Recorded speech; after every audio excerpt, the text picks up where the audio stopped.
Breaking news చూస్తున్నాం. విశాఖలోని east India petroleum లిమిటెడ్లో పిడుగుపాటుకు చెలరేగినటువంటి మంటలు ఇంకా అదుపులోకి రాలేదు. గత 15 గంటల నుంచి అగ్నిమాపక శాఖ శకటాలు నిరంతరాయంగా మంటలను ఆర్పేందుకు ప్రయత్నిస్తున్నాయి.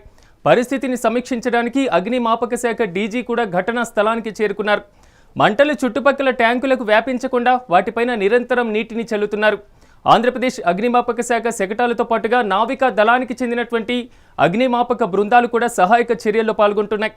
ఈ అగ్ని ప్రమాదం కారణంగా east India petroleum chemicals limited సంస్థకు విద్యుత్ సరఫరా నిలిపివేశారు.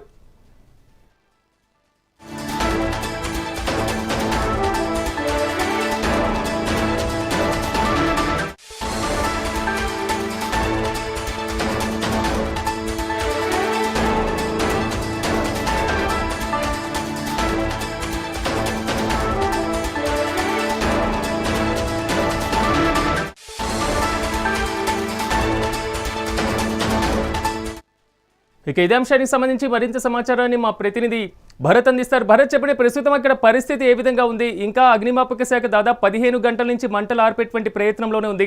దీనికి సంబంధించిన పూర్తి స్థాయి వివరాలు ఏ విధంగా ఉన్నాయి?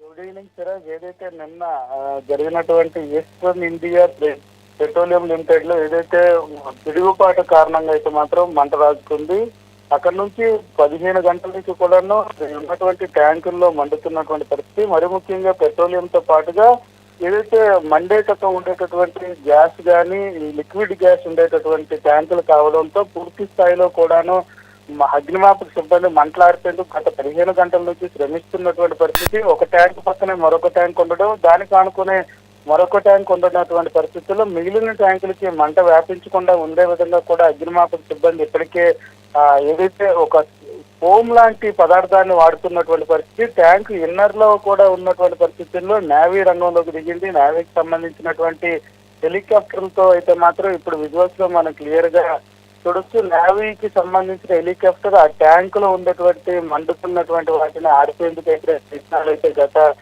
4 గంటల నుంచి కొనసాగుతున్నాయి. సుమారుకి ఇప్పటికైతే మాత్రం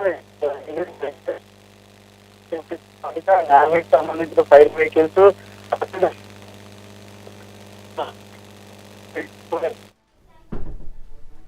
రైట్ భరత్, థ్యాంక్ యూ.